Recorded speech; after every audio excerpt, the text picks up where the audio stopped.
कक्षा 6 के बच्चों के लिए ये राजस्थान अध्ययन की गतिविधि के द्वारा मैं बच्चों को समझाना चाहता हूँ।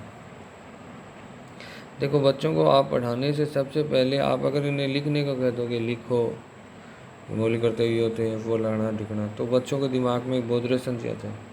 तो सबसे पहले उन बच्चों से कहो कि आप इसका डायग्राम बनाएं, जितना सुंदर इसमें बनाया गया इस प्रकार से आप एक सुंदर सा डायग्राम बनाओ, फिर इन्हें पॉइंट वाइज लिखें। और एग्ज़ाम की दृष्टि से इनके क्वेश्चन कैसे आएंगे वो उनकी मैंने यहाँ समराइज़ किया कि भैया आप इतना लिखो तो बहुत अच्छी बात है, नहीं आप इस ये समराइज भी लिख सकते हो।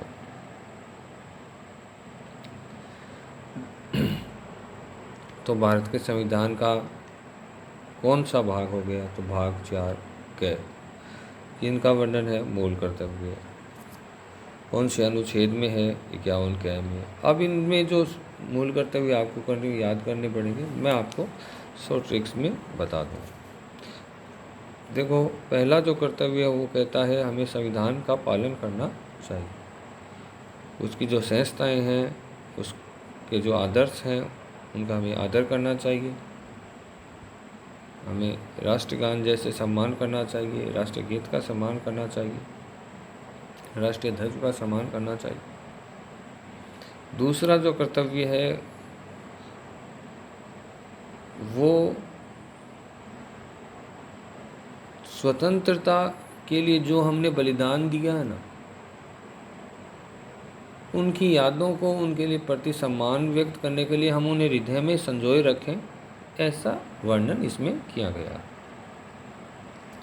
तीसरा जो मूल कर्तव्य है वो कहता है कि हमें अपनी संप्रभुता, एकता और अखंडता की रक्षा करनी ही नहीं बल्कि उसे अक्षुण्ण बनाए रखना है।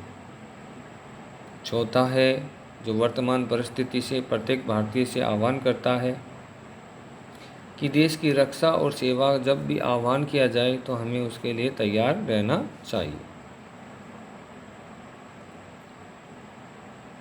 फिर पांचवा, समरसता का और भ्रातृत्व का निर्माण करना, भाईचारा।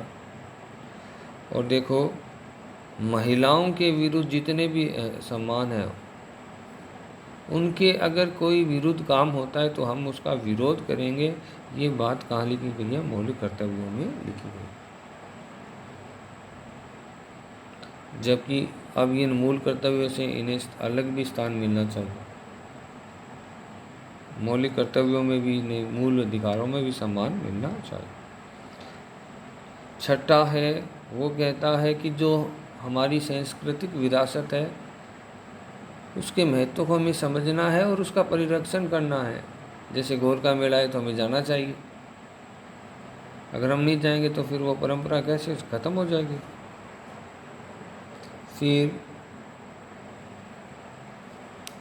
पर्यावरण, सातवां जो बात, अब देखो सूर्य के भी 7 रूप होते हैं, वैसे ही पर्यावरण के भी 7 भाग होते हैं।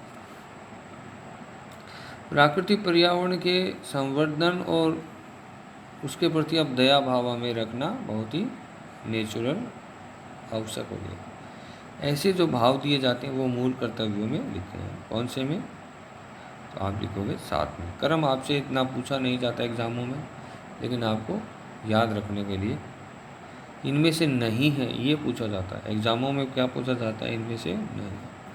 फिर 8वां जो कहता है वह सुधार की भावना होना चाहिए। व्यक्ति में जो गलती है उसको सुधार की भावना होनी चाहिए। और उसके जो 3 उपाय बताए गए हैं संविधान में, मैंने उसकी ट्रिक्स बना दी। वे माज्ञा, वे से वैज्ञानिक, मानवतावादी और ज्ञानार्जन की अगर आप भावना रखोगे तो आप सुधार की राह पर चल सकते हो। 9वां कहता है नो हिंसा, हमें किसी प्रकार की हिंसा में सहयोग नहीं करेंगे और जो भी संपत्ति है उसकी सुरक्षा करेंगे। 10वां कहता है जो है उसे उत्कर्ष की ओर ले जाएं, उसके लिए प्रयास करें और उपलब्धियों की और ऊंचाइयों को छूएं। और 10 लास्ट वाला जो बाद में जोड़ा गया है ये कहता है यथास्थिति के अवसर। ये वर्तमान परिस्थिति में बहुत ही निवेदन करता हूँ मैं, और मेरे लिए तो ये बता रहा हूँ, अगर मैं बोर्ड पे पढ़ाता तो अच्छा रहता।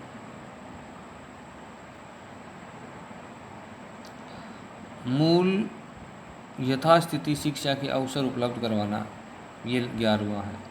अब मैंने बच्चों से क्वेश्चन बनाया, इसके लिए आप उपयोग भी कर सकते हो पुस्तक का। मूल कर्तव्य में बालक के साथ किस शब्द का प्रयोग किया गया है?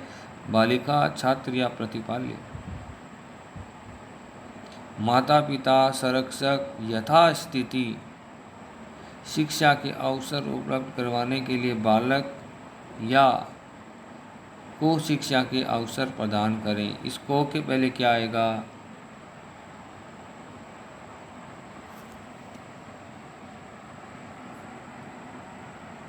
इन तीनों में से। Thank you.